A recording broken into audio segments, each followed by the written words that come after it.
Ya estamos grabando. Ok, la grabación se ha iniciado. Bueno, buenas tardes a todos. Reciban un cordial y fraternal saludo de parte de la profesora Abril. Es un gusto saludarles, es un gusto saber que están bien.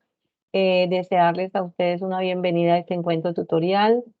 Y buenas tardes para Andrea Navarro, para Viviana Ballesta, para Lilia Domínguez, para Yorley Domínguez, para Loraine Orellano Cuadrado, para Marjorie Patricia, para Paternina Méndez de Nilsson, para Pérez Esquiaqui Samuel y para Yarit Martínez. Iniciaremos este encuentro tutorial haciendo uso de la plataforma EVA. Voy a permitirme ingresar un momento a la plataforma EVA, me permiten un momento. Y voy a tomar de ahí algunas muestras a nivel de los estudiantes para socializar el diagrama de Venn que le dejé como actividad de aprendizaje. ¿Ok? Ya estoy ingresando al EVA, voy a compartir pantalla. Permítanme un momento.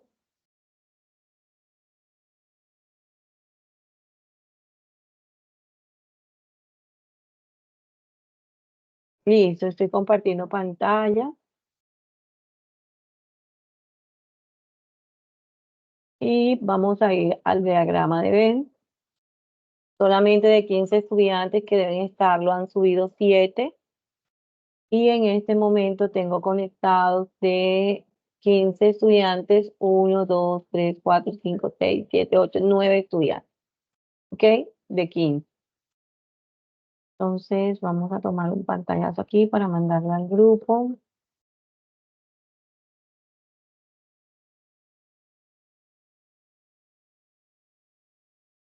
Profe,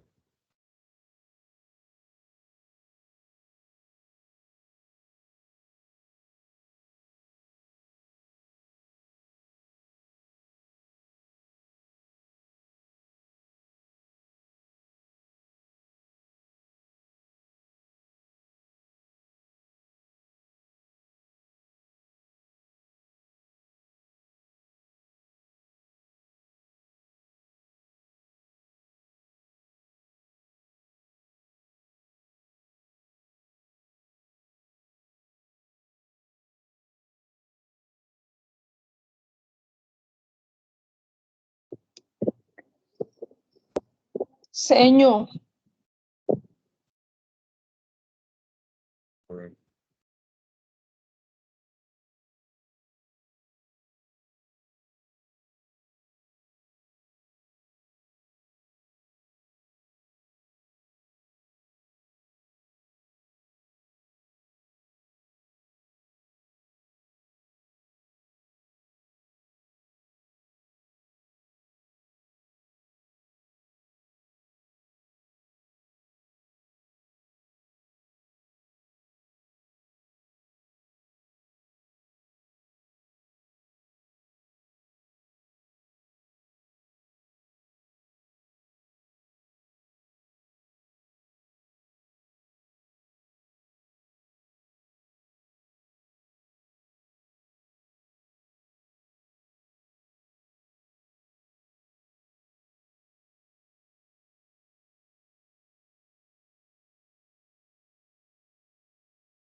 Aló, Paternina, te escucho. Cuéntame.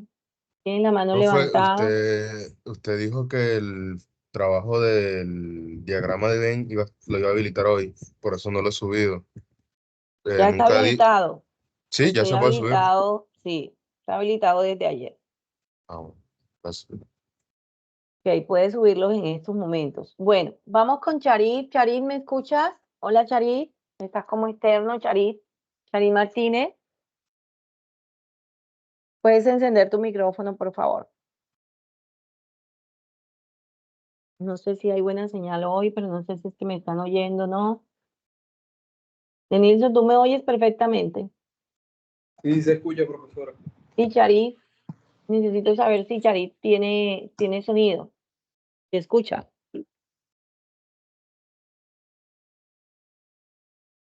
Vamos a escribirle. Charit,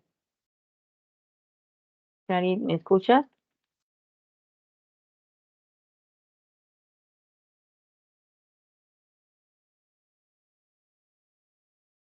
Charit, ¿si estás ahí? Bueno, Charit parece que no está ahí.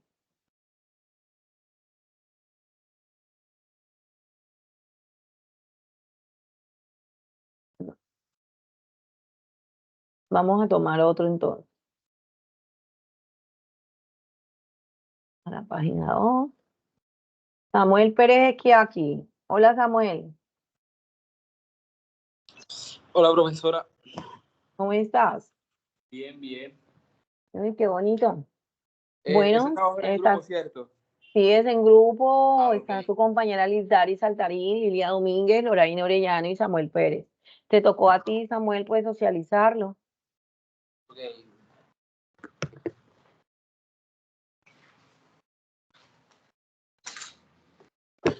Bueno, ahí hicimos el diagrama de Venn. Debíamos escoger unas palabras. Yo escogí la palabra reflexión y,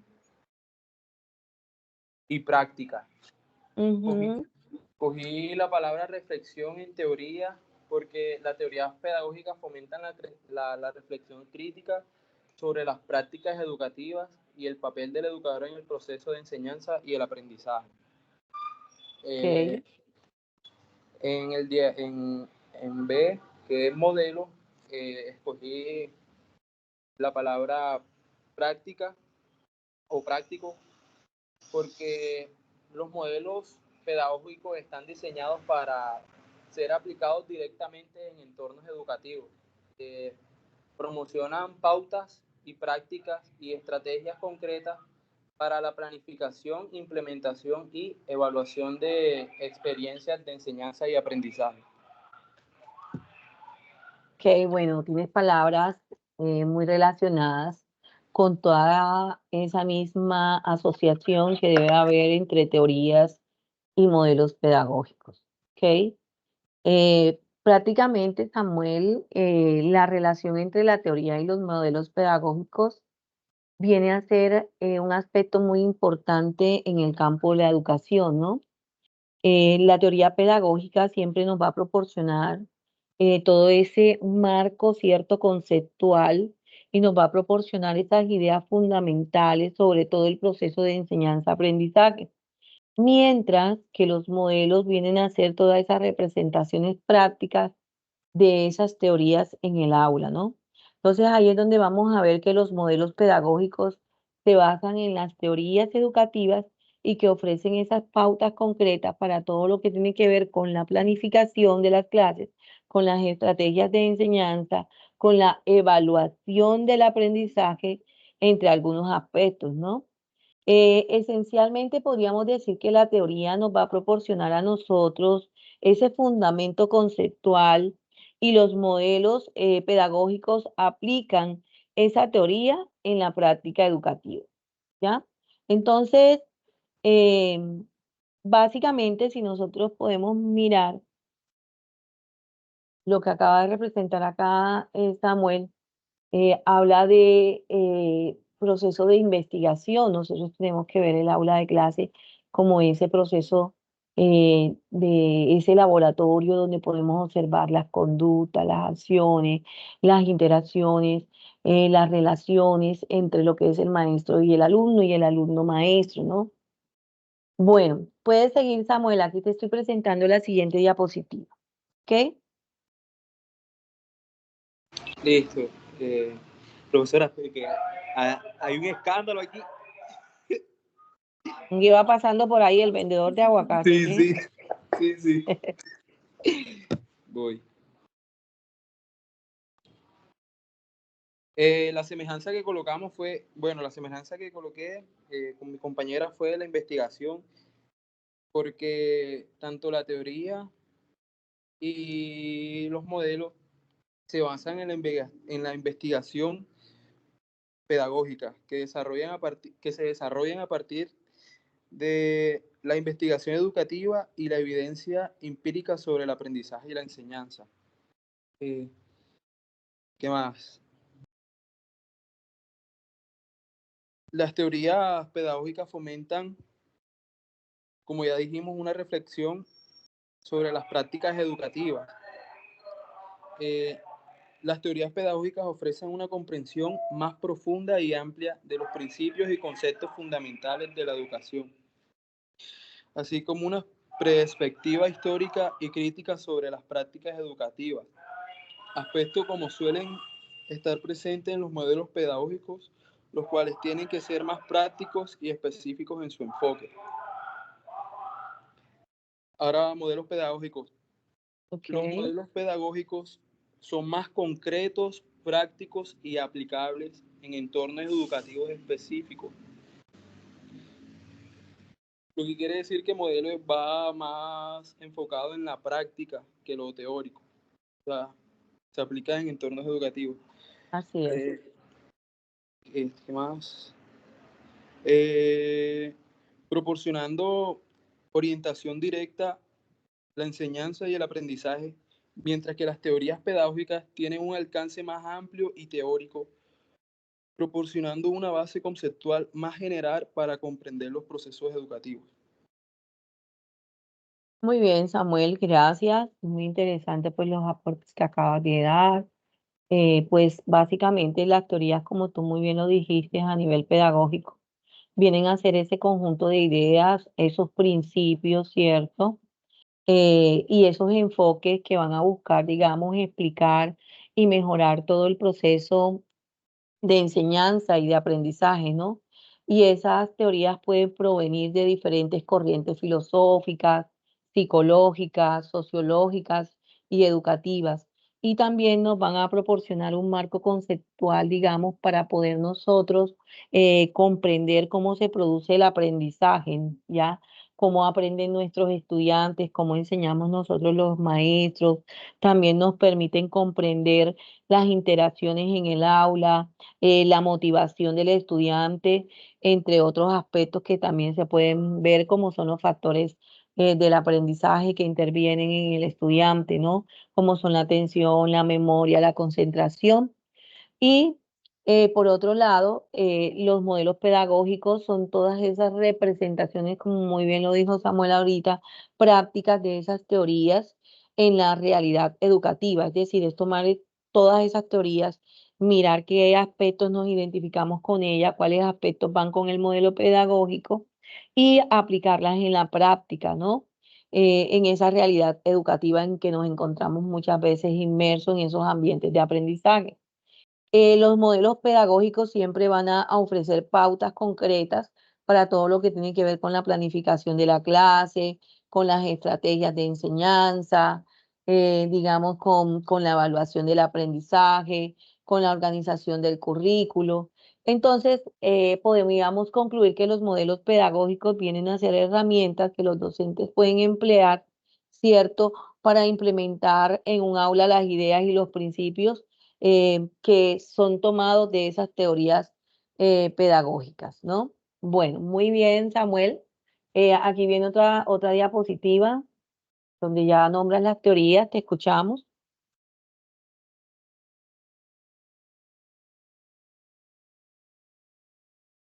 Samuel, ¿me escuchaste?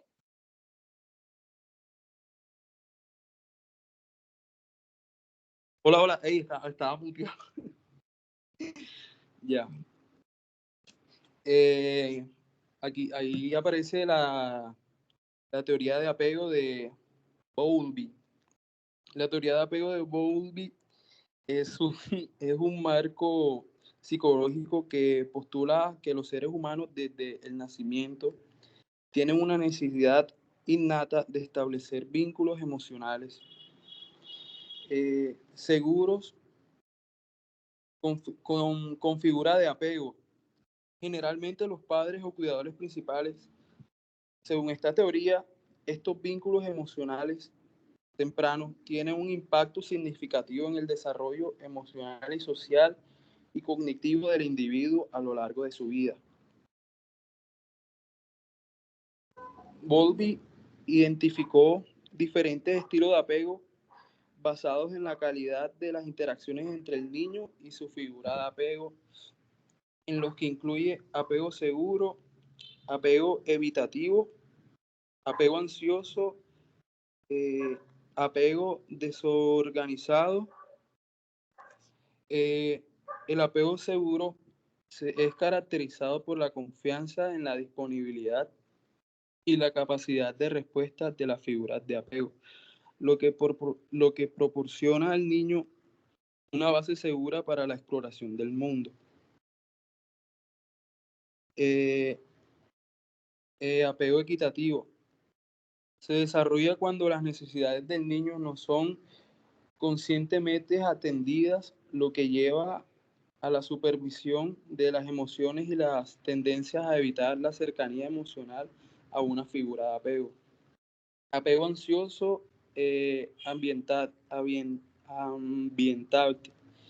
Ocurre cuando la figura de apego es inconsciente en sus respuestas y las necesidades del niño, lo que genera ansiedad y preocupación por la disponibilidad del cuidador. Apego desorganizado. Se caracteriza por una falta de estrategia coherente para lidiar con una figura de apego, generalmente debido a las experiencias de maltrato o abuso. La teoría de Bowlby ha tenido gran influencia en el campo de la psicología y el desarrollo a la contribución y a comprender mejor la importancia de las relaciones emocionales en temprana edad de desarrollo humano. Ha influido en las prácticas clínicas y de la crianza de los niños y a la educación infantil, en donde se destaca la importancia de crear un entorno afectuoso y seguro para los niños. Listo, gracias. Ok, Samuel. Bueno, hablaste de la teoría del apego. En tu presentación tienes diferentes teorías pedagógicas.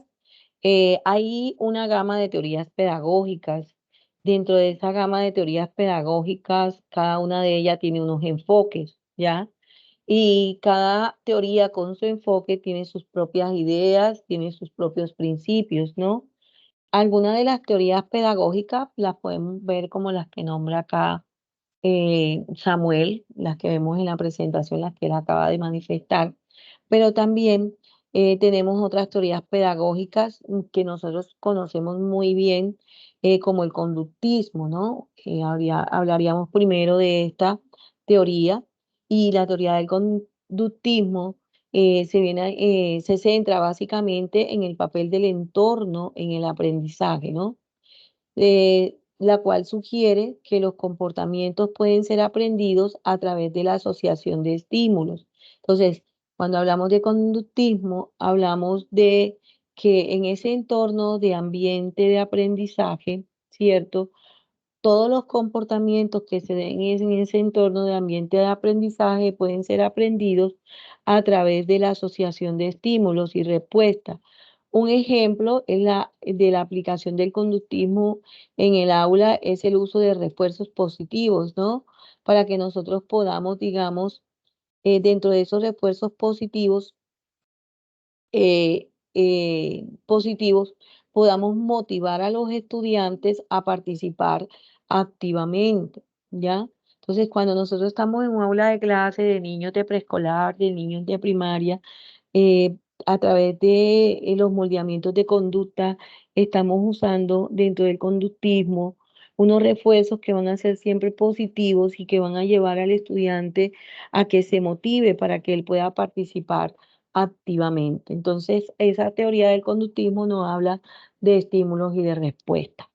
Hablamos también de la teoría constructivista, por lo menos la profesora Abril es muy constructivista, y el constructivismo sostiene que el aprendizaje es un proceso totalmente activo, no participativo. Si ustedes ven en mis clases, pues los alumnos participan, los alumnos desarrollan las habilidades comunicativas como hablar, leer, escribir, escuchar.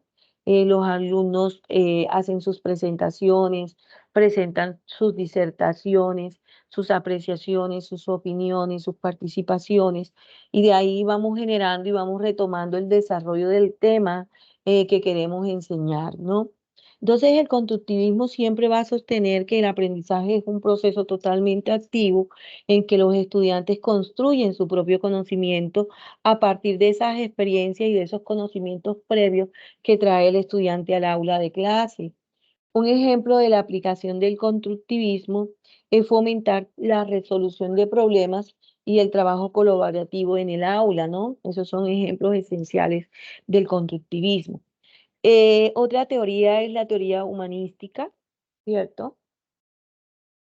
Perdón. Y en la teoría del humanismo es una teoría que se enfatiza en el desarrollo personal, ¿cierto? En primera instancia el desarrollo personal, la autoestima y lo que tiene que ver con la autorregulación del estudiante.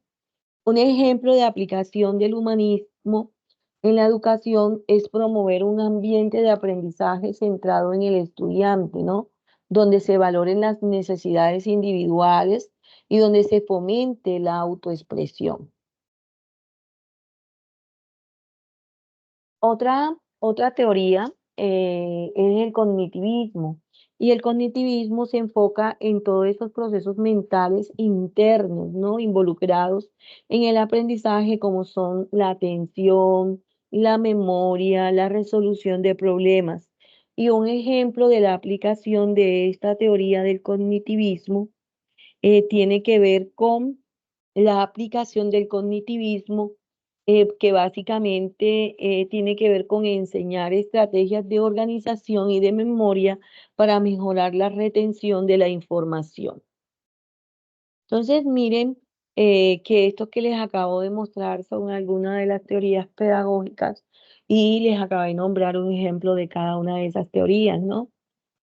Vamos, Samuel, ahora tengo aquí la quinta diapositiva. Nos has hablado sobre los modelos para que los puedas nombrar, por favor, y explicar qué nos representa un modelo pedagógico. Te escuchamos, Samuel.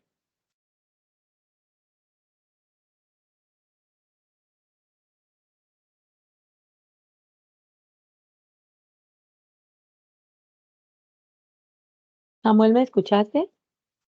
Hola. Sí. Hola, hola. Ok. Bueno, el modelo tradicional. Eh,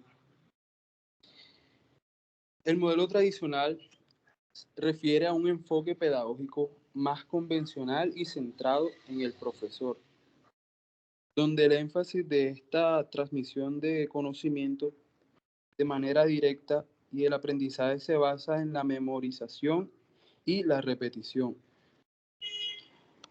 Entonces, este modelo tiene ciertas características que incluyen la enseñanza centrada en el profesor, lo que quiere decir que el profesor es el centro del proceso de enseñanza y tiene un papel activo en la transmisión de información a los estudiantes. Otro de las características de este modelo es el énfasis en la memorización. El aprendizaje se basa principalmente en la memorización de los hechos formulados y conceptos, con menos énfasis en la comprensión profunda y la aplicación del conocimiento. Otra característica es la evaluación basada en exámenes y pruebas. La evaluación del aprendizaje se realiza principalmente a través de exámenes escritos y pruebas estandarizadas que miden la capacidad de los estudiantes para recordar la información. Otra característica es la uniformidad y rigidez en el currículo. El currículo suele ser uniforme y estándar para todos los estudiantes, con poca flexibilidad para adaptarse a las necesidades individuales o intereses de los estudiantes. Otra característica sería la poca interacción de estudiantes. La interacción entre estudiantes es limitada y el trabajo en grupo no es una parte central del proceso educativo. modelo tradicional ha sido dominante en muchas instituciones educativas durante mucho tiempo. En algunas décadas ha sido un movimiento hacia el enfoque centrado en los estudiantes, donde se fomenta la práctica activa, la elaboración y el pensamiento crítico.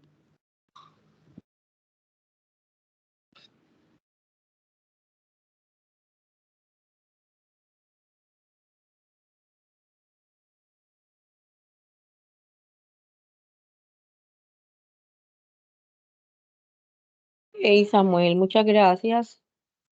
Muy amable, Samuel, por tu participación. Voy a tomar otro estudiante, permítame un momento.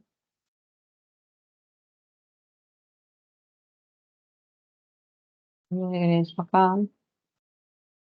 De los 15 estudiantes, está Marjorie Herrera. Hola, Marjorie, ¿cómo estás? ¿Se encuentra acá? Hola, profe.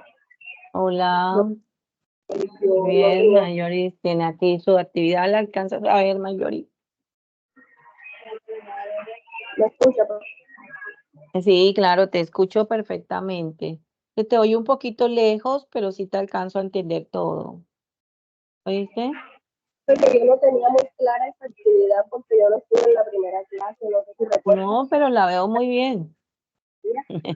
No, Ajá, entonces, no, no me diga que no la tenga clara porque yo estoy viendo que sí la hizo y la hizo muy bien. bueno, yo, o Ya. sea, según lo que vi en la actividad la hice así porque no estuve en esa clase. Entonces yo busqué un poco sobre las teorías y los modelos y tengo acá que las teorías son explicaciones que buscan comprender cómo se produce el aprendizaje y cómo se adquieren nuevos conocimientos, habilidades y Ujú. actitudes. Y los modelos son una manera de estructurar el proceso de aprendizaje.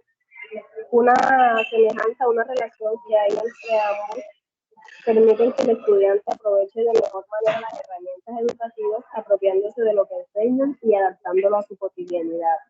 Y diferencias que las teorías es un conjunto más amplio y general de ideas, y los modelos es una representación específica y detallada de algo. Ok, muy bien. De acuerdo a ese proceso, digamos, gráfico que estás viendo ahí, prácticamente, ¿cómo tú llevarías esa apropiación de lo que estás explicando y redactando ahí al aula de clase? Marjoris, ¿cómo lo llevarías? Teniendo en cuenta también lo que dijo ahorita Samuel.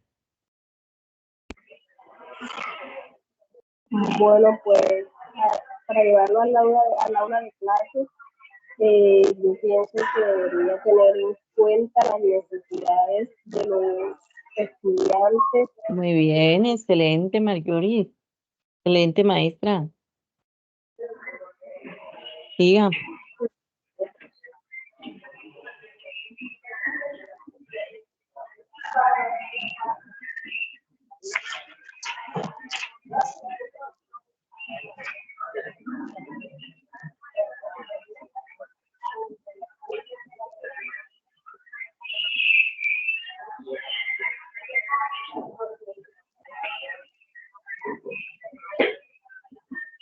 ¿Me escucha, Marjoris? Sí, profe. Bueno, sigue. Ya me nombraste que tendrías en cuenta las necesidades de los estudiantes. ¿Qué más? También, pues,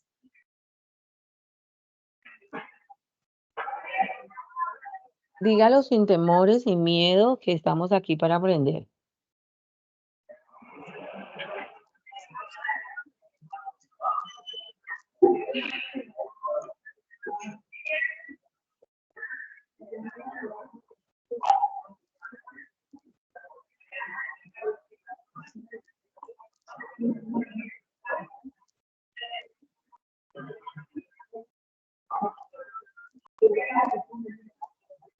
¿No se te ocurre más nada, Marjoris? en el momento me quedé pensando. Ibas bien, que habías empezado bien. A ver, ¿tú estás yendo allá a práctica, Marjorie? No, señor. Ok, por eso te quedas un poco corta. Muy bien, gracias entonces por tu participación, muy interesante lo que plasmaron en el diagrama de Venn, al igual que la participación también de Samuel, ¿no? Cuando ya hablamos ahorita un poquito de la teoría conductista, de la teoría constructivista, de la teoría humanística, pero vamos a mirar ahora lo que retomó también un poco Samuel ahorita cuando habló de los modelos. Y uno de los primeros modelos del cual vamos a hablar es el del modelo tradicional, ¿no? Este es un modelo que se caracteriza por una enseñanza totalmente centrada en el docente, donde el docente es quien transmite los conocimientos, es un modelo unilateral y el estudiante tiene un papel totalmente pasivo, ¿no? Un ejemplo de la aplicación de este modelo es la clase magistral, donde el profesor expone la información y los estudiantes escuchan y toman apuntes y nunca se les escucha pues la participación de los estudiantes. Eh, en otra parte está el modelo constructivista, que es un modelo donde se fomenta toda esa construcción activa del conocimiento por parte de los estudiantes a través de toda esa interacción con el entorno y colaboración con sus compañeros, ¿no? Y un ejemplo, pues, de este modelo tiene que ver con la aplicación del aprendizaje basado en proyectos, o sea, el ABP, ¿ya? Donde los estudiantes investigan, donde los estudiantes crean productos, para demostrar su comprensión. Está también el modelo conductista, que es un modelo basado en el condicionamiento de respuestas, digamos, a estímulos. Este modelo se enfoca en reforzar todas esas conductas no deseadas y corregir las no deseadas. Un ejemplo de la aplicación de este modelo tiene que ver con el uso de sistemas de recompensas y consecuencias para poder motivar el comportamiento académico, ¿no? Y está el modelo socioconstructivista, o sea, social y constructivista, que es un modelo que promueve todo ese aprendizaje colaborativo y la construcción social del conocimiento a través de lo que es la interacción entre pares, ¿no? Y un ejemplo de este modelo socioconstructivista podría ser el trabajo en grupos cooperativos donde los estudiantes discuten ideas y donde los estudiantes resuelven problemas juntos. Esos son algunos de los ejemplos de los modelos pedagógicos y cómo esos pueden llegar a ser aplicados por los maestros en el aula de clase, ¿no? Cuando hablamos de esa aplicación en el aula de clase, es que cada modelo tiene sus propias características, cada modelo tiene sus propios beneficios y es importante que los docentes seleccionen aquello que mejor se adapta a sus objetivos educativos. O sea, conocemos de muchos modelos, sabemos de muchos modelos, tenemos la teoría y conocemos la teoría de muchos modelos, pero de esos modelos nosotros podremos ir seleccionando aquellos que se van adaptando a nuestros objetivos educativos y al perfil de nuestros estudiantes, como lo dijo ahorita Mario, y yo primero miraría las necesidades de mis estudiantes. Claro, muy bien por eso, Marjorie, porque de ahí es donde tenemos que partir.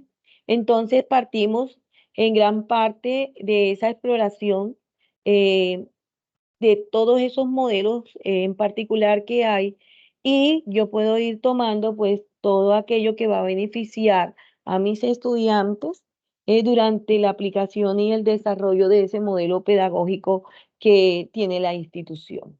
¿Ok? Bueno, aquí creo que mandaron un mensaje en el segundo semestre de Juliet. Dice, ¿cuál es el código de acceso? Mira, Juliet, no sé a qué te refieres con el código de acceso. Tus compañeros pudieron ingresar sin ningún problema y no entiendo por qué tú no puedes ingresar. ¿Tú estás matriculada, Juliet? Bueno, voy a compartir las diapositivas de la clase pasada por donde quedamos. Permítame un momento. Quedamos la vez pasada por este video, ¿sí se acuerdan? Y voy a seguir entonces trabajando con las mismas diapositivas para poder seguir. Recuerden que vimos este video y ahora vamos a mirar que cuando hablamos de teorías pedagógicas, hablamos de principios, hablamos de conceptos, como lo dijo muy bien Samuel, como lo dijo la otra compañera, hablamos de preposiciones, de definiciones y de enunciados. Y vemos cómo hay una interrelación, una comprensión y una explicación entre el fenómeno educativo que tiene que ver con el proceso de enseñanza-aprendizaje y todo lo que es el currículo y la organización escolar. Aquí podemos ver y visualizar una descripción de lo que es la diferencia entre teoría y modelo pedagógico. Las teorías pedagógicas vienen a ser sistemas lógicos, ¿no? Que están compuestos por observaciones, por postulados, por axiomas, que tienen como objetivo declarar esas condiciones donde se desarrollan todos esos supuestos que son tomados del contexto a través de la explicación del medio para que se desarrollen todas esas predicciones que tiene el modelo, que tiene la teoría. Entonces, podemos decir entonces que las teorías tienen que ver con todo ese conjunto de saberes que ocupan en la educación, digamos, ese fenómeno social, típico y específicamente humano. Las teorías van a ofrecer siempre a los estudiantes la capacitación para poderse comunicar inteligentemente con los demás sujetos de su entorno social, pero también les va a posibilitar el entendimiento, la explicación racional y esa capacidad del alumno para actuar sobre los fenómenos naturales y sociales, ¿no? Y el modelo pedagógico viene a ser esa construcción teórica que es útil desde la descripción y desde la comprensión de los aspectos que explican distintas dinámicas y que se vienen a aproximar a sus eventos lógicos y, y que van acorde con todo lo que tiene que ver con la realidad, ¿no? Eh, es ahí donde nosotros tenemos que ver que un modelo pedagógico tiene que ver con las diferentes maneras de concebir el método de enseñanza, las diferentes maneras de enseñar los contenidos, las diferentes maneras de organizar ese ambiente de aprendizaje, de las diferentes maneras de organizar la planeación de la clase, las diferentes maneras de organizar las técnicas, los materiales, la evaluación y la relación entre los distintos actores del aprendizaje. También nos va a implicar, oiganlo bien, el modelo pedagógico, ese contenido de enseñanza, ese desarrollo del estudiante en el contenido de la enseñanza dentro de ese ambiente de aprendizaje y las características de la práctica docente. Entonces, el modelo siempre va a pretender lograr aprendizajes y se va a concentrar en el aula, ¿no? También va a aportar a la educación procesos investigativos, ya porque se va a ver siempre como un instrumento de investigación de carácter teórico creado y reproducido idealmente por el proceso de enseñanza-aprendizaje. Acá vemos otras nuevas diferencias entre teoría y modelo. Una teoría siempre va a proporcionar la explicación general de las observaciones científicas realizadas. Las teorías van a explicar y van a predecir comportamientos. Las teorías nunca pueden establecer más allá de toda la duda y la teoría puede ser objeto de modificaciones. En ocasiones una teoría tiene que ser, digamos, válida, ¿no? En todo el sentido de la palabra, para poderla llevar al acto educativo, para poderla aplicar, para poderla desarrollar de la forma más efectiva. El modelo siempre va a ser esa figura mental que nos ayuda a entender todas esas cosas que podemos ver o que podemos explicar directamente. Un modelo, es decir, digamos, un modelo puede considerar como una descripción, ¿cierto?, de todo ese ambiente de aprendizaje, va a representar un desarrollo de una clase de una forma ordenada, que va a tener un estilo característico propio del docente, en donde van a haber interacciones entre pares, donde se van a realizar comunicaciones, donde se van a transmitir conocimientos y también donde van a haber representaciones de ideales en todo el proceso educativo, desde ese proceso instructivo, desde ese proceso para desarrollar la concepción curricular, la concepción didáctica y el tipo de estrategias didácticas a implementar. Las teorías del aprendizaje siempre van a conformar un variado conjunto de marcos teóricos que se van a compartir y que en ese compartir se van a ver aspectos, se van a ver cuestionarios e incluso van a suponer toda una serie de postulados que en algún momento se van a contradecir. pero que tenemos que llegar a ver cuáles son las interacciones más efectivas dentro de esas, digamos, dentro de ese variado conjunto de marcos teóricos que representa. Una teoría siempre nos va a proporcionar totalmente esa respuesta a todos los cuestionamientos que hacemos, a la relación del aprendizaje, a los aprendizajes cuando son iguales, a asumir una sola teoría, a establecer una diferencia de niveles de complejidad en el aprendizaje explicados por las distintas corrientes pedagógicas. Y una teoría siempre va a proporcionar toda esa explicación general de las observaciones científicas realizadas. La teoría va a explicar también todos los comportamientos, los cuales también los va a precedir, y va a establecer, más allá de toda duda, todo lo que se ha enmarcado dentro de esa concepción dentro del ambiente de aprendizaje. Una teoría puede ser modificada durante la prueba, ¿cierto? Otras veces puede tener validez. Entonces, hay que sopesarlo, hay que replantear todos esos aspectos. Ya sabemos que dentro del modelo pedagógico vamos a tomar aspectos teóricos de aprendizaje o de las distintas teorías de aprendizaje, porque el modelo siempre de enseñanza viene a ser ese plan estructurado que puede usarse para poder configurar un currículo y para poder diseñar materiales de enseñanza y para poder orientar la enseñanza en el aula, ¿no? Y también el modelo va a tener algunos tipos, algunos estilos de aprendizaje que no debemos limitar, digámoslo así, desde nuestros métodos, sino que también puede ser un modelo único, pero que sea atractivo, ¿cierto? Y que responda, digamos, a todas esas necesidades de las cuales ahorita habló Marjorie. Entonces, un modelo se considera como esa descripción de ese ambiente de aprendizaje que va a representar ese intento ordenado, ¿cierto? Ese estilo acerca de cómo debe ser la comunicación y cómo debe ser, digamos, la transmisión del conocimiento. De allí que un modelo tenga representación en todo el verdadero sentido del proceso de enseñanza-aprendizaje. Y aquí pues está la actividad que les dejé, que fue la explicación que les dije. Y ahora pues voy a distribuir, antes de pasar a la otra página, permítanme un momento, y de dejar la actividad también. Vamos a pasar aquí a Leva porque resulta que en la clase pasada no les pude explicar qué iban a hacer en las semanas anteriores y lo habilité, ¿no?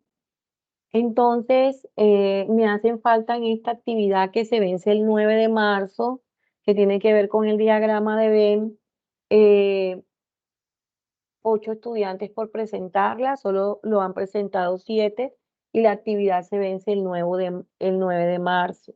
Entonces voy a invitar a los alumnos que les hace falta y que está quedando esto grabado, que son Mariana Blanco Cova, que no ha subido la actividad, Tony Sarmiento Montes tampoco, Natalia Orozco tampoco, Juliet Ávila tampoco. Y vamos a ver acá en la segunda pestaña quienes faltan. Viviana Ballesta, pues que esta es su primera clase, apenas se está enterando. Entonces, Vivi, tienes plazo hasta el 9 de marzo para hacer este diagrama de Venn. Lo puedes hacer sola o lo puedes hacer en grupo, ya tú determinas. Para mí, pues si tienes grupo, perfecto, excelente. Y también me falta Yorlet Domínguez, ¿ok? Bueno, me voy a ir a Leva a las anteriores semanas para que podamos ver qué tenemos que presentar y ya nos regresamos ahorita también a esa actividad. ¿Por dónde vamos? Ay, tengo sed. Permítanme un momento.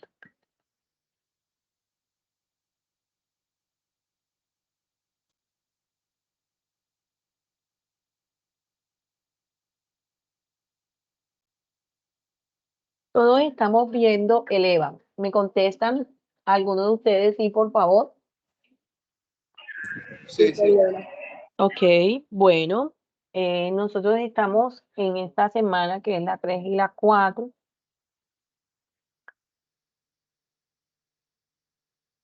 Y estamos en el diagrama de Venn, ¿cierto?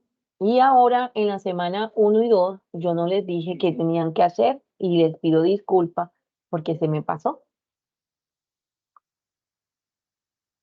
Aquí vamos a hacer una infografía del componente teológico de la institución universitaria americana y la vamos a hacer en grupos, es decir, que los mismos grupos que trabajamos en la semana 3 y 4 vamos a hacerlo en la semana 1 y 2, que indica la infografía del componente teológico de la institución universitaria americana. ¿Se acuerda cuando hablamos de los valores, de los principios, de la misión, de la visión de la institución, ¿no? Entonces, esa la tienen hasta el 14 de marzo y está habilitada desde hoy. Acá tenemos la socialización del modelo pedagógico y en esta socialización del modelo pedagógico van a subir en diapositivas en los mismos grupos. Ya les voy a ordenar aquí la indicación para que se acuerden qué es lo que tienen que hacer porque no lo dice. Y voy a ir aquí por el grupo presentar el componente teológico. Entonces aquí, socialización del modelo pedagógico. En una diapositiva, en Canva, realiza eso se llama, Señor, disculpe, sí, en la semana 1 y 2, ¿qué es lo que va a ir? una infografía del componente teológico. En Canva, realiza.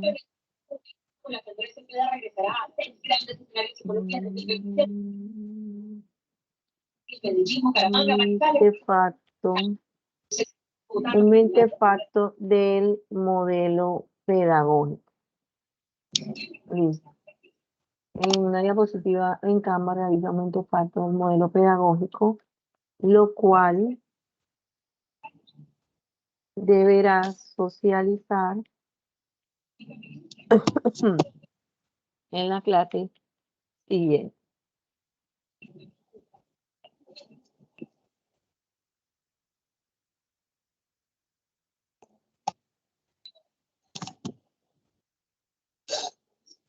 Entonces aquí está. Y le vamos a dar guardar. Le voy a actualizar, perdón, para que se le refleje. Entonces vuelvo y explico. Aquí en la semana 1 y 2, la estamos viendo, vamos a socializar, perdón, vamos a realizar la actividad de aprendizaje que aparece número 1 y dice, construye una infografía teniendo en cuenta toda la estructura que comprende el componente teológico. En esa primera clase nosotros explicamos el componente teológico, inclusive aquí están en recursos de aprendizaje, la presentación institucional del componente teológico, como lo pueden ver. También está la presentación de la asignatura y están las primeras diapositivas que empecé a explicar, que las llevé también a la semana 3 y 4. Luego van a hacer la segunda actividad de aprendizaje que tiene que ver con, en una diapositiva en Canva, realiza un mentefacto del modelo pedagógico, lo cual deberá socializar en la clase siguiente. Entonces, aquí, ¿En qué semana va esa que usted acaba de decir? vea mi amor, las dos van en la semana 1 y 2. Míralo aquí, ven. Te lo estoy mostrando. ¿Me Semana estás 1 y 2. viendo? Ok. Sí, señorita. Sí, ya la Lo he estoy dicho viendo. 2 veces. Y en la semana 3 va el diagrama de Venn, que fue lo que lo presentaron los compañeros ahora, que solo lo han hecho 7, perdón, lo ha hecho 9, ya lo subieron 2, lo han hecho 9 de 15. ¿Entendido? Ok, en ese diagrama de Venn tengo que ver algunos videos. Sí, puedes ver todo el material que te puse aquí en la plataforma. Tienes material, está el libro de Pedagogía de Conocimiento de autor Rafael Flores, está la diferenciación entre modelo pedagógico y teoría pedagógica, está un artículo científico hacia una nueva clasificación de los modelos pedagógicos.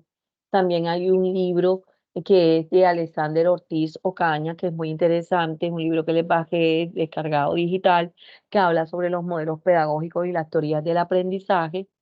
Y están todos los recursos complementarios como hacia una pedagogía del conocimiento de Rafael Flores Ochoa y está la revisión de las teorías de aprendizaje más sobresalientes del siglo XXI. ¿Entendido? ¿Hasta ahí vamos bien Ok. todos? ¿Todo comprendido? ¿Sí? Mis estimados maestros en formación. Bueno, está bien, gracias. Ahora voy a compartir pantalla para mirar los videos de los cuales hemos venido hoy hablando de teoría y modelos pedagógicos. Vamos a ver primero este video, vamos a ir tomando nota, porque ahorita voy a colocar unas preguntas en el chat de Team relacionadas con los videos que no hemos visto. Ya vimos este que es un modelo pedagógico, ya vimos este también, pero hoy vamos a interactuar con este que habla de las teorías de la educación. Entonces vamos a escucharlo, déjenme y comparto nuevamente porque tengo que compartir con el audio. Permítanme un momento y coloco el audio, ok. Y vamos a subir el volumen un poco acá del sistema. Y vamos a ir a YouTube.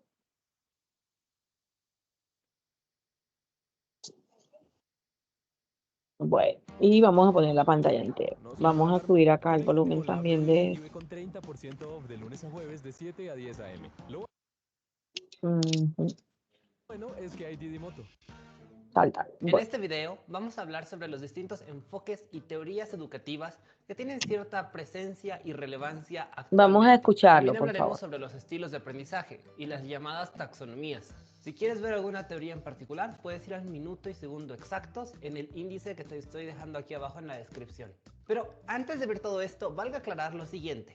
A ver, la educación existe desde hace mucho tiempo, tal vez no como ciencia o disciplina académica, que eso en su relatividad es aún contemporáneo y algunos lo discuten, pero sí en su esencia, de un individuo coadyuvando al desarrollo de saberes en otro, bien sea con las diferentes religiones que formaban en sus creencias a nuevas generaciones, o bien sea el caso de los filósofos en las diferentes dinastías e imperios, sea con la élite monarca, la nobleza o aquellos mercaderes quienes podían pagar para educar a los suyos. En este sentido, valga aclarar que las teorías que mencionaremos a continuación son las más relevantes del siglo XX y XXI, y que con toda certeza existen más. Pero no se trata de qué teoría educativa apliques como docente. No hay una fórmula. Esto de la enseñanza es muy antiguo y aunque se ha intentado sistematizar el aprendizaje, hay muchas cosas que no comprendemos aún y seguramente no lo haremos pronto. Aunque le duela a los pedagogos, a los que valoramos la andragogía y a los posmodernistas de la neuroeducación. Nuestra disciplina, nuestro campo de estudio ha intentado ser ciencia, como lo ha hecho la psicología, la antropología, la sociología y demás. Pero hay que entender que trabajamos bajo diferentes lineamientos. Los fenómenos que estudiamos son extremadamente subjetivos y cambiantes en el tiempo. Y esto no quiere decir que descartemos los métodos cuantitativos o el rigor en nuestras investigaciones. Es necesario validar nuestro trabajo. Hay que hacer las cosas bien. Y en este sentido son muchos los avances que se obtienen gracias a la investigación en la enseñanza y en el aprendizaje. Así que el punto aquí es que entendamos qué nos dicen estas teorías y que saquemos lo mejor de cada una de ellas. No está prohibido mezclarlas. Y a la hora de la verdad, nadie aplica un método al 100%, porque ningún enfoque es perfecto. Así como ninguna teoría administrativa garantiza que tu empresa vaya a ser exitosa y te hagas millonario. Cada quien tiene sus peculiaridades al aprender. Pero bueno, ahora sí, las teorías. La teoría conductista o instruccionista. Esta corriente es protagónica durante la primera mitad del siglo XX. Sus principales exponentes son Ivan Pavlov, John Watson, Edward Thorndike, Robert Gagne y Frederick Skinner. La teoría conductista considera que el docente tiene un rol transmisor, siguiendo programas rígidos para provocar cierta reacción en sus alumnos, quienes tienen un rol pasivo. El aprendizaje, bajo este enfoque, consiste en la asimilación de conductas o respuestas, principalmente a través de la repetición, por lo cual la enseñanza es mecánica, estandarizada y se trabaja con grupos supuestamente homogéneos. Se emplean castigos y recompensas para estimular la adquisición de aquellas conductas deseadas.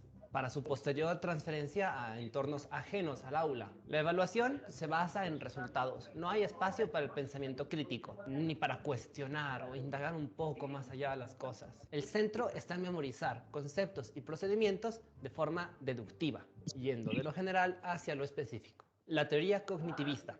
Esta corriente fue protagónica desde la segunda mitad del siglo XX hasta los años 80. Tuvo como principales exponentes a Bartlett, Brunner, Wertheimer, Baddeley, Bredow y Lampert.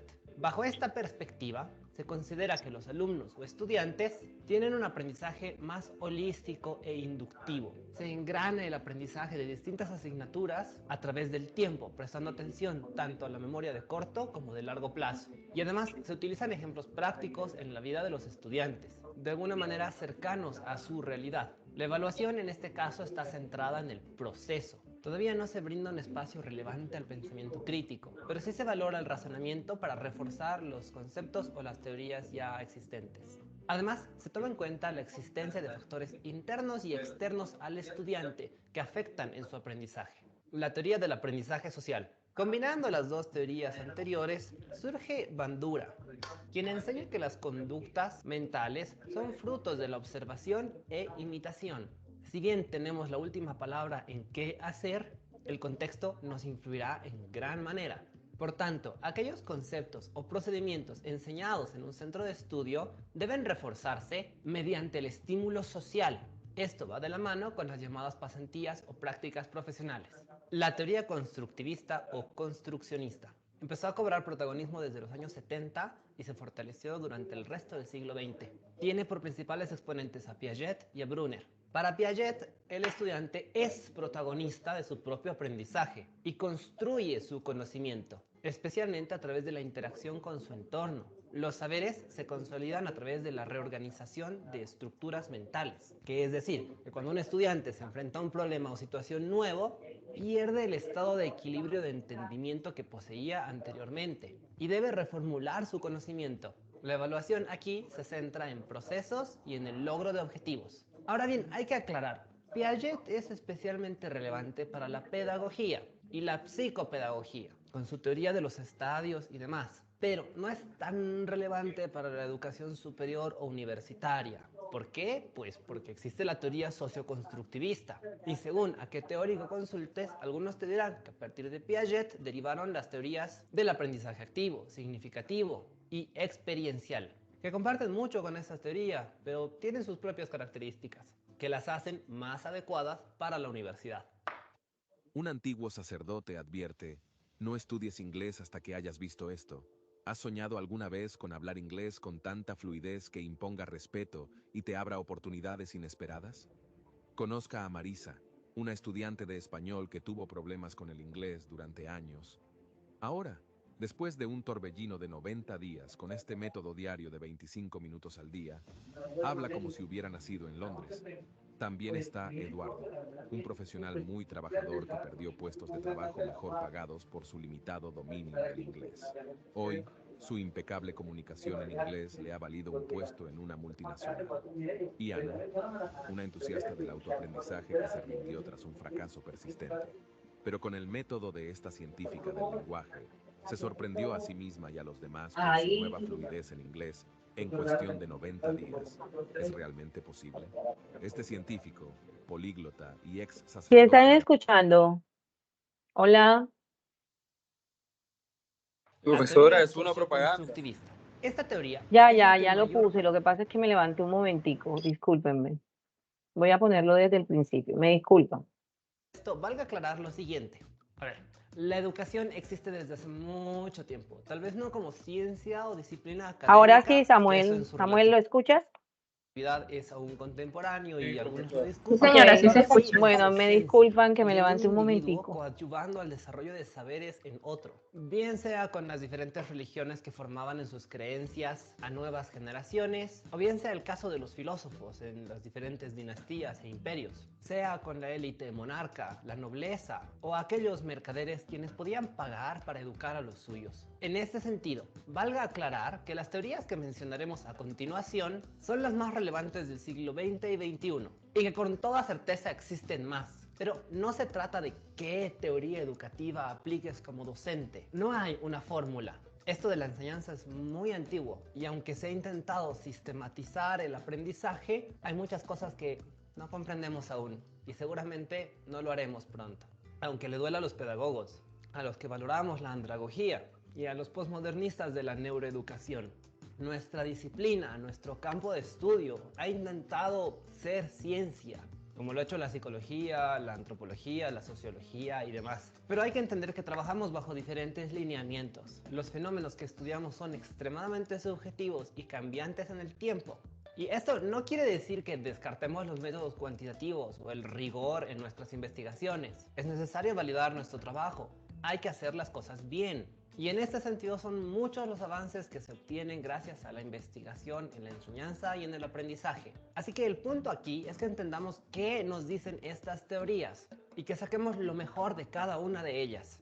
No está prohibido mezclarlas. Y a la hora de la verdad, nadie aplica un método al 100%, porque ningún enfoque es perfecto. Así como ninguna teoría administrativa garantiza que tu empresa vaya a ser exitosa y te hagas millonario. Cada quien tiene sus peculiaridades al aprender. Pero bueno, ahora sí, las teorías. La teoría conductista o instruccionista. Esta corriente es protagónica durante la primera mitad del siglo XX. Sus principales exponentes son Ivan Pavlov, John Watson, Edward Thorndike, Robert Gagne y Frederick Skinner. La teoría conductista considera que el docente tiene un rol transmisor, siguiendo programas rígidos para provocar cierta reacción en sus alumnos, quienes tienen un rol pasivo. El aprendizaje, bajo este enfoque, consiste en la asimilación de conductas o respuestas, principalmente a través de la repetición, por lo cual la enseñanza es mecánica, estandarizada y se trabaja con grupos supuestamente homogéneos. Se emplean castigos y recompensas para estimular la adquisición de aquellas conductas deseadas, para su posterior transferencia a entornos ajenos al aula. La evaluación se basa en resultados. No hay espacio para el pensamiento crítico, ni para cuestionar o indagar un poco más allá de las cosas. El centro está en memorizar conceptos y procedimientos de forma deductiva, yendo de lo general hacia lo específico. La teoría cognitivista.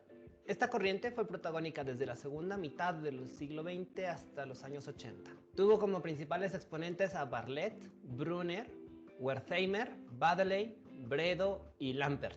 Bajo esta perspectiva, se considera que los alumnos o estudiantes tienen un aprendizaje más holístico e inductivo. Se engrana el aprendizaje de distintas asignaturas a través del tiempo, prestando atención tanto a la memoria de corto como de largo plazo. Y además se utilizan ejemplos prácticos en la vida de los estudiantes, de alguna manera cercanos a su realidad. La evaluación en este caso está centrada en el proceso. Todavía no se brinda un espacio relevante al pensamiento crítico, pero sí se valora el razonamiento para reforzar los conceptos o las teorías ya existentes. Además, se toma en cuenta la existencia de factores internos y externos al estudiante que afectan en su aprendizaje. La teoría del aprendizaje social. Combinando las dos teorías anteriores, surge Bandura, quien enseña que las conductas mentales son frutos de la observación e imitación.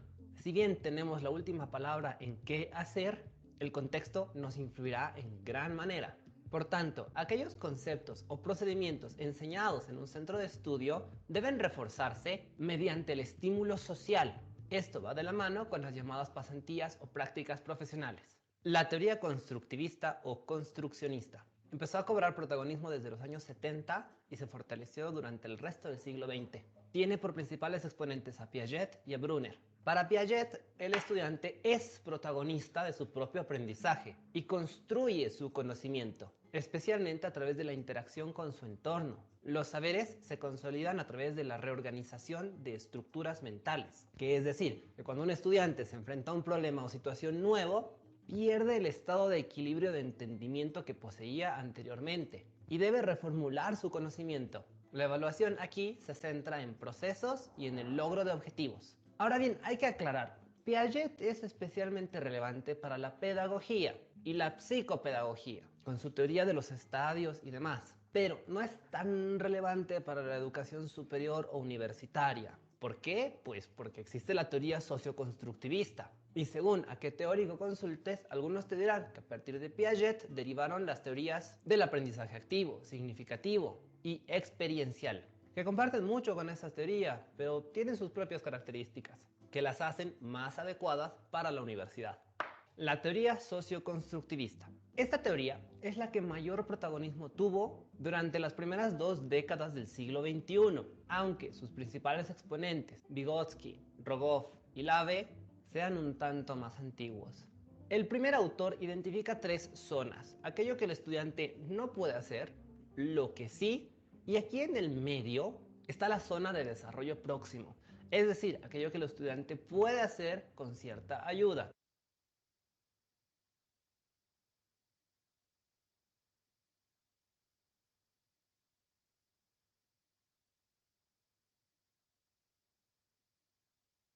Bajo este enfoque, el docente es más un guía que un mero transmisor de conceptos. El estudiante es y debe ser protagonista de su propio aprendizaje, pero entendemos además que se ve afectado tanto por factores externos como internos. Las características y demás factores de la teoría constructivista permanecen vigentes, pero se le da relevancia a un detalle: que el aprendizaje surge también a partir de la interacción social. El docente coadyuva al desarrollo de conocimiento colectivo. El trabajo se elabora por equipos y ya no por grupos, asignando un rol a cada miembro. No buscamos el logro de objetivos o la memorización de conceptos, sino más bien el logro de competencias, desarrollar las habilidades necesarias como para que el estudiante pueda hacer algo. Y esto implica que debe saber teoría, sí, pero más importante que ello es saber qué aplicar cuándo. Bajo este enfoque de competencias se contemplan 3 tipos de saberes: los conceptuales o teóricos, los prácticos y los actitudinales.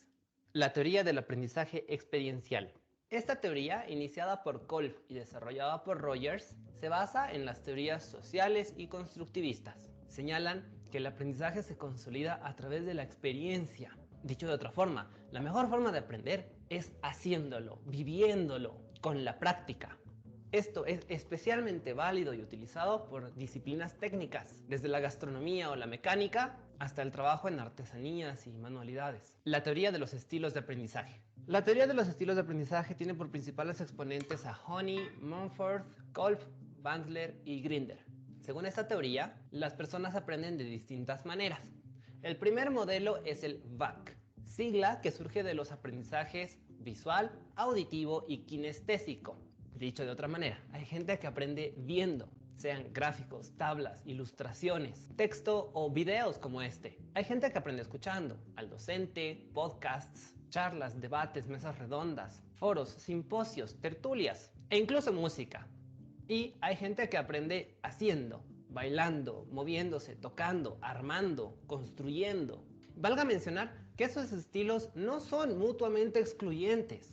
Uno puede aprender de todas las maneras, solamente que existirán ciertas preferencias. Otro modelo es el de Kolb, para quien existirán 2 ejes: el cómo un estudiante procesa la información, eje vertical, y cómo percibe la información, que es nuestro eje horizontal.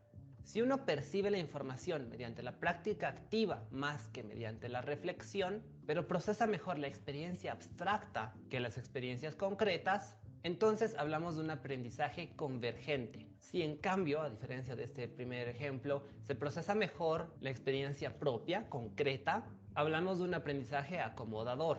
Por otra parte, si el proceso de la información es más reflexivo que práctico y la información se percibe de manera concreta, hablamos de un aprendizaje divergente. Mientras que, si la información se percibe mejor de manera abstracta, el aprendizaje será asimilador.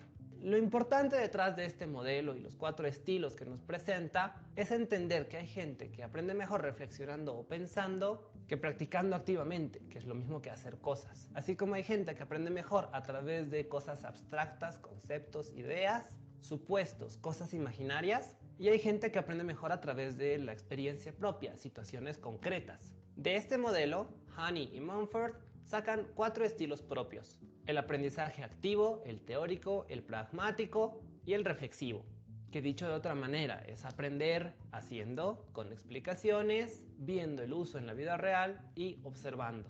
Aquí un comentario paréntesis. Dentro de estas teorías surge el llamado ciclo de Kolb, según el cual el aprendizaje tiene 4 fases: la experimentación, la reflexión, la conceptualización y la aplicación, que van en ese orden, pero puedes empezar por cualquiera de ellas. Puedes hacer algo primero y ver qué pasa, o puedes preguntarte qué pasaría si y luego hacerlo. La teoría de las inteligencias múltiples. Continuando con las teorías que nos hablan sobre las distintas formas de aprender que tienen las personas, Gardner en 1983 propuso que los estudiantes tienen 7 tipos de inteligencias.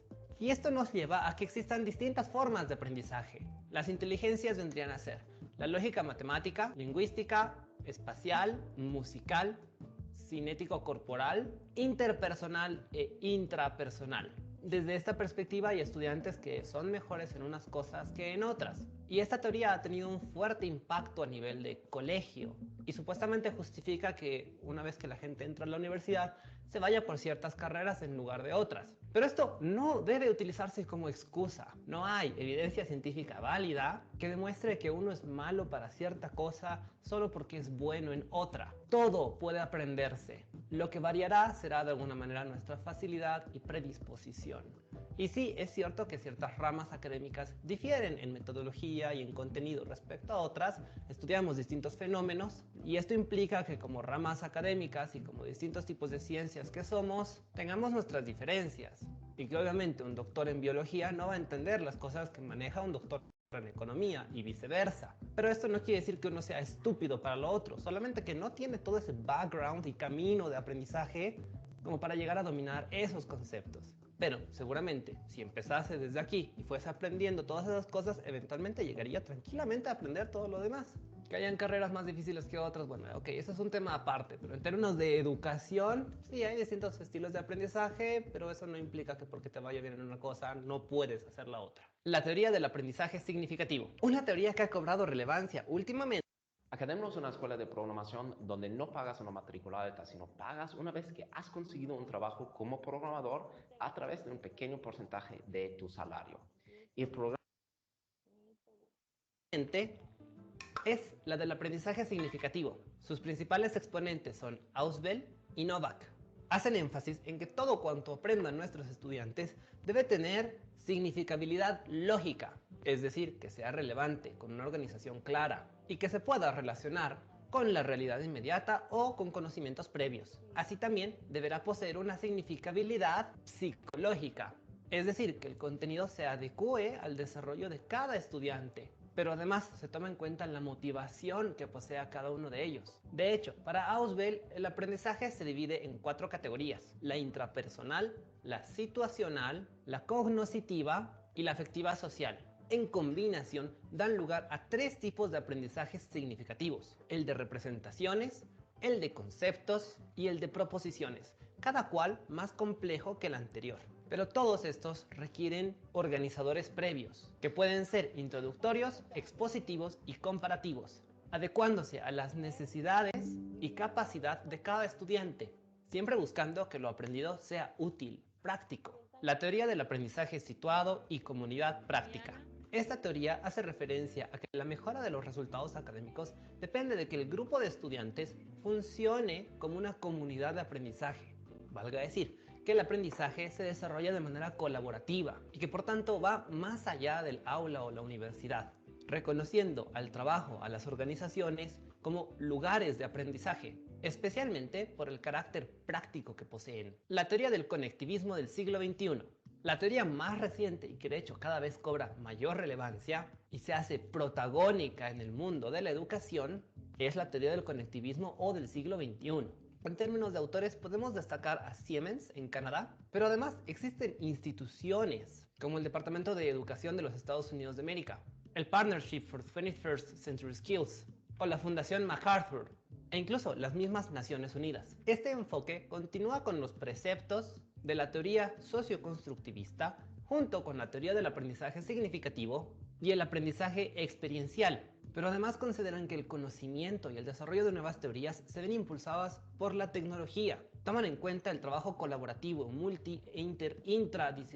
toman en cuenta el trabajo colaborativo, la docencia compartida, la educación multi, inter y transdisciplinaria. Valoran en gran manera la educación virtual, online y virtualizada, basando el desarrollo de todo cuanto aprendemos en la investigación, orientándonos hacia la resolución de problemas, y hacia la prevención, planteando y respondiendo a preguntas reales, considerando los principios de sostenibilidad y temas medioambientales en todas las áreas. Se valora en gran manera que los estudiantes posean la habilidad de conectar ideas, que puedan transferir su conocimiento a distintos ámbitos mediante el pensamiento crítico. Y además es imperativo que los estudiantes posean la habilidad de buscar y de adaptar. Porque muchas veces el conocimiento está allí, en internet, no es necesario saberlo de memoria. Lo importante es que sepas encontrar qué te sirve, ver cómo aplicarlo y si es necesario corregir o adaptar ciertas cosas. Y por qué no, mezclar conceptos y teorías. Las taxonomías de aprendizaje. Primero hablaremos de la taxonomía de Bloom. Bloom categoriza de forma jerárquica y de acuerdo al nivel de complejidad distintos procesos cognitivos. Agrupa en estas categorías a distintos verbos que reflejan acciones a tomar por un estudiante en función al contenido aprendido en clases. Dicho de otra manera, no se requiere el mismo nivel de conocimiento para aplicar un método que para crearlo. Y en este sentido, Bloom considera que el recordar es un proceso cognitivo de menor orden. Esto no quiere decir que recordar sea poca cosa. No se ofendan médicos y abogados, pero recordar, memorizar cosas no es tan complejo, según Bloom, como lo es el comprender o el aplicar. Y en este orden, después de recordar, comprender y aplicar, tendríamos al analizar, al evaluar y finalmente al crear. Valga decir que para que cada estudiante vaya subiendo en estos niveles, requerirá más tiempo y tendremos que, como docentes, utilizar diversas estrategias para lograr el desarrollo de aprendizajes en nuestros estudiantes. Estrategias que se adecúen al nivel de complejidad de cada uno de estos niveles. Cada una de estas categorías, como bien menciono, según Bloom, posee una lista de verbos, sinónimos o palabras relacionadas que de alguna manera en la acción que expresan corresponden a una de estas categorías. Así también, la taxonomía de Bloom es muy utilizada entre docentes cuando estamos planificando nuestras clases, creando una asignatura y debemos generar objetivos específicos. Hay incluso personas que utilizan esta lista de verbos para plantearse objetivos de investigación o proyectos, para lo cual se utiliza la lista de verbos, hacia la cual te dejo un link en la descripción. Nuestro último punto en esta clase es la llamada taxonomía de Fink, misma que sucede a la taxonomía de Bloom y a diferencia de esta va más allá del mero aprendizaje cognitivo, pues de hecho se relaciona en gran manera con la teoría del aprendizaje significativo. Ahora bien, en lo que refiere a esta taxonomía, Fink señala 6 dimensiones cuya interacción promueve el aprendizaje significativo y que de hecho este ocurre solamente cuando se combina la experiencia con el aprendizaje en sí y que además es necesaria dicha interacción para que el aprendizaje sea desarrollado y asimilado y que permanezca en mejor manera. ¿Cuáles son estas 6 dimensiones? Aprender a aprender, que consiste en preparar a nuestros estudiantes para que continúen con el desarrollo de conocimientos más allá de las clases, incluso más allá de la universidad, de forma autónoma y autodirigida. Esto implica que deberán tener pensamiento crítico, capacidad de análisis, raciocinio. Segunda dimensión, valoración o cuidados, que consiste en desarrollar nuevos intereses, sentimientos, aptitudes o valores. En tercer lugar, tenemos a la dimensión humana, que hace referencia a aprender sobre uno mismo y sobre aquellas personas que te rodean, desde tus compañeros y otros actores hasta la sociedad en su conjunto. En cuarto lugar, tenemos a la integración, que se refiere al aprendizaje relacionando ideas, conectando personas, situaciones, experiencias e incluso diferentes campos de conocimiento. En quinto lugar está la aplicación, donde importa la experiencia práctica, el aprender haciendo, y es sumamente relevante el factor de creatividad.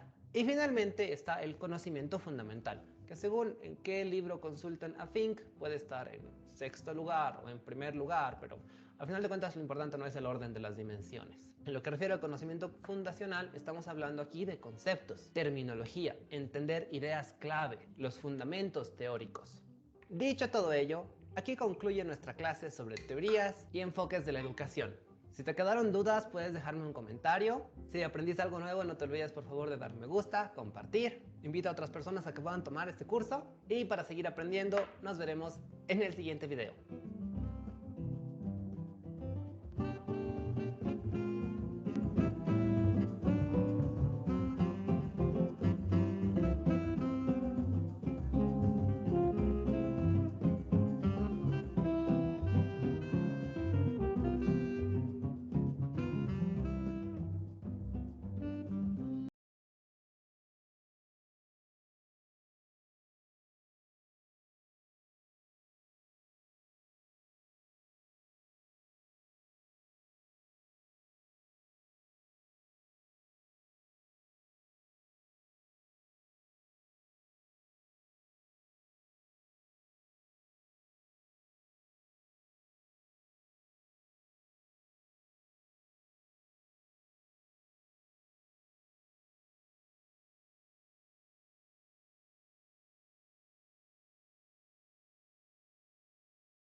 Señor, no se escucha nada.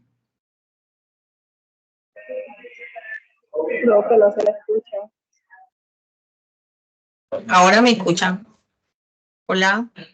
Señora. Sí, ya. Ok, parece ser que van a hacer estos audífonos. Déjenme los quito. Bueno, ahora sí. Denilson, ¿ya me estás escuchando perfectamente, Denilson? Sí, profe, sí, sí se escucha. Bueno.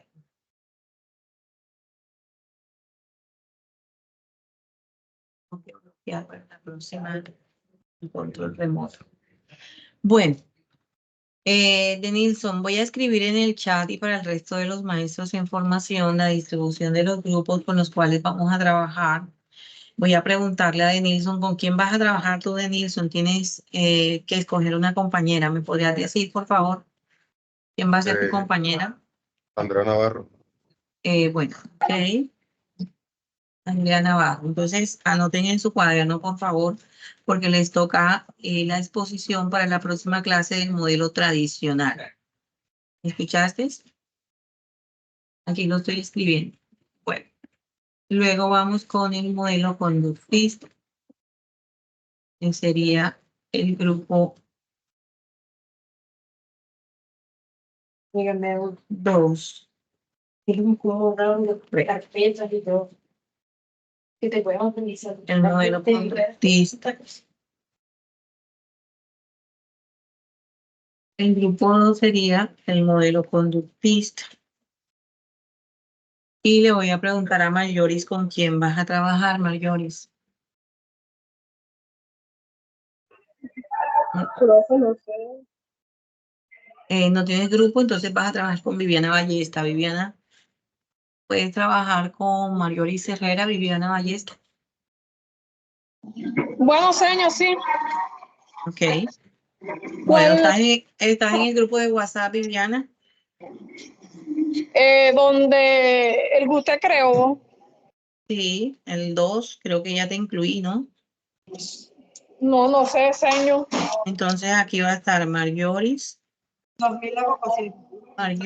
y Viviana. Ya miro, ya te rectifico, Marjoris y Viviana. Listo, entonces tenemos grupo número 1, modelo tradicional de Nelson y Andrea Navarro. Grupo número 2, modelo conductista, Marjoris y Viviana. Grupo número 4, Loraine, ¿con quién vas a trabajar? Loraine. Hola, Lilia Loraine. Domínguez. ¿Con quién? Hola, profe. Hola. Con Hola, Lilia. Loraine. ¿Con quién? Lilia Domínguez. Lilia Domínguez. Ok, gracias, muy amable. Lilia Domínguez. Listo. Ya lo coloqué.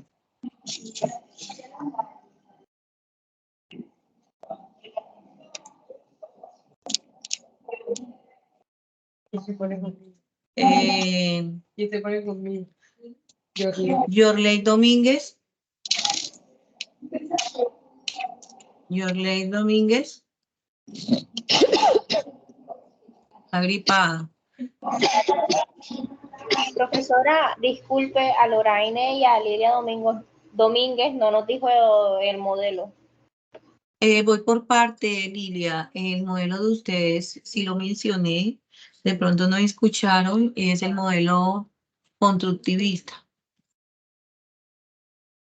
¿Me escucharon? Señor, ese modelo fue que usted nos lo dio a nosotras, a Marjorie con mi persona.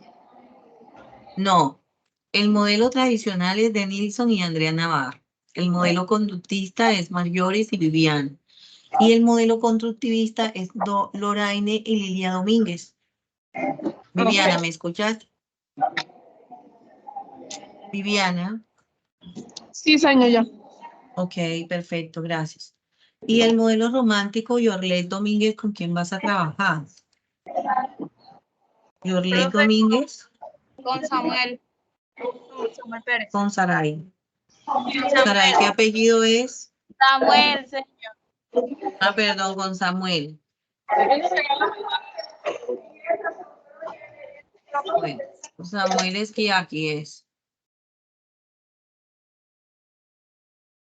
Yorlet Domínguez y Samuel Esquiaque. Ustedes están en este grupo. No, todos compañeros. Esquiaque. No. Bueno, entonces tenemos modelos románticos, Samuel Esquiaque y Yorlet Domínguez. ¿Me escuchaste, Samuel Esquiaque? Samuel Pérez Esquiaque. Samuel. Bueno, ahora vamos con Jenny Cantillo. Jenny, ¿con quién vas a trabajar? Te corresponde el modelo cognitivista. Jenny. Profe, con Natalia Orozco. Entonces sería Jennifer Cantillo, y Natalia Orozco. Bueno, los estudiantes que no se encuentran aquí ya tendrían que comunicarse conmigo. Bueno, la dinámica, ¿cuál es? Vamos a realizar una exposición. ¿Oíste? Todos van a realizar, voy a poner el WhatsApp aquí un momento, permítanme un momento, por favor. Y van a hacer una exposición, pero con todas las de la ley. ¿Qué es todas las de la ley? Unas diapositivas divergentes, bien diseñadas, sean en Canva, haciendo uso de una herramienta digital, donde van a abrir las cámaras, donde van a hablar, donde van a explicar, donde van a hacer dinámicas, donde van a hacer juegos participativos, ya sea por Quizy, por, por cualquier otra herramienta, pero que la dinámica de la clase sea activa, porque la materia que estamos dando en estos momentos se llama teorías y modelos pedagógicos. Más adelante vamos a hacer unas dinámicas que tienen que ver, oíganlo bien, con la preparación de una clase y el desarrollo de unas clases, para que ustedes puedan saber cómo es el inicio, cómo es el desarrollo y cómo es el cierre de una clase. ¿Entendido? Entonces voy a mandar por aquí, por el grupo del segundo semestre, voy a mandarles los grupos que aquí están. Entonces aquí está el modelo tradicional de Nilsson y André. Modelo 2 es el modelo conductista, que es Marjoris y Viviana.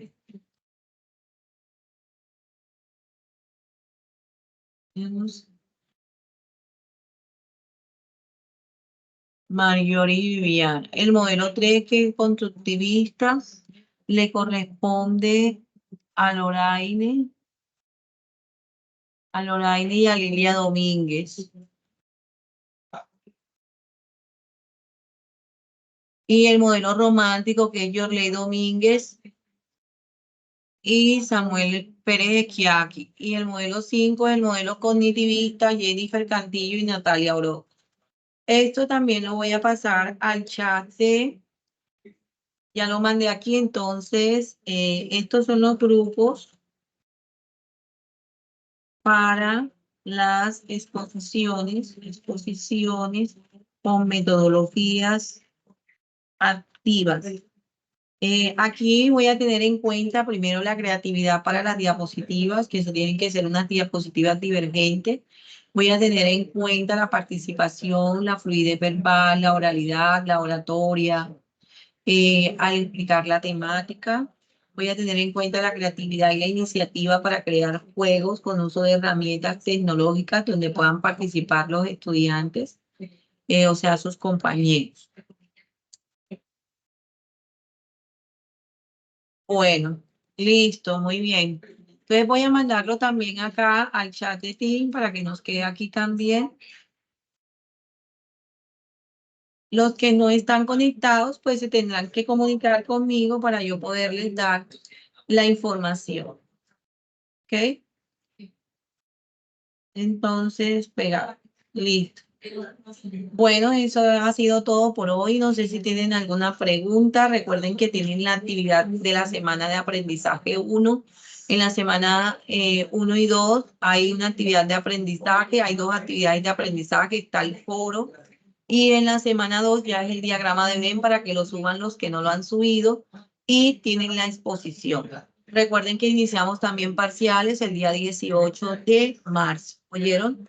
Entonces hacemos una semana de parciales, interrumpimos por Semana Santa y continuamos después de Semana Santa con la segunda semana de parciales. Gracias. Con la segunda semana de parciales. De Nilsson tiene una pregunta. De Nilsson. La diapositiva de la exposición también hay que subirlo a Eva o solamente será solucionarlo aquí. ¿Me podría subir la voz, por favor? Que si la diapositiva de la exposición solo se presentará aquí en clase o también hay que subirla a Eva en alguna semana. Bueno, una buena pregunta, fíjate. Yo considero que se presenta en clase, se pasa por el grupo de pasar antes de comenzar la exposición. Hasta el momento no he dicho que la van a subir en el EVA, ¿vale? Nilsson, ¿entendido? Sí, profe. ¿Alguna otra pregunta? Bueno, Profesora. deseándoles, dígame, Lilia. Usted la clase pasada había dicho que el 14 la clase era en biblioteca. Claro, va a ser en biblioteca y allá vamos a continuar nuestra clase. La biblioteca interviene 30 o 40 minutos y después seguimos nosotros. Así es, Lidia. Y los quiero presencial. Esa clase va a ser presencial. ¿Está entendido? ¿Escucharon? La... Sí, profe. Entonces la exposición sería presencial. ¿Ah? Entonces la exposición sería presencial. Y la exposición es presencial, así es, Nilsson. Así de sencillo. Inclusive esta clase la voy a poner híbrida, voy a poner un tiempo que va a ser remoto y otros días van a ser presenciales. ¿Por qué? Porque de pronto vamos a hacer también laboratorios para ir a un colegio por la tarde y desde las 2 podamos ir a observar una clase y podamos identificar cuáles son las estrategias, cuáles son las estrategias de aprendizaje, las estrategias de enseñanza que se implementan de acuerdo al modelo pedagógico que aplica la institución. ¿Entendido? ¿Me oyeron? Sí, profe. Ay, pero parece que tuviera nada más en clase a Samuel y a Nilsson. Sí, profesora. Ay, bueno, está bien. Bueno, mis queridos maestros de formación, un abrazo a todos, una feliz tarde, bye, bye. Y nos vemos el próximo jueves en la biblioteca de la Institución Universitaria Americana a las 2 de la tarde, ¿vale? Los espero con el corazón abierto. Cuídense mucho, Dios les bendiga, bye, bye. Amén. Bueno, chao. De tener grabación, dígame, maestra Mireya.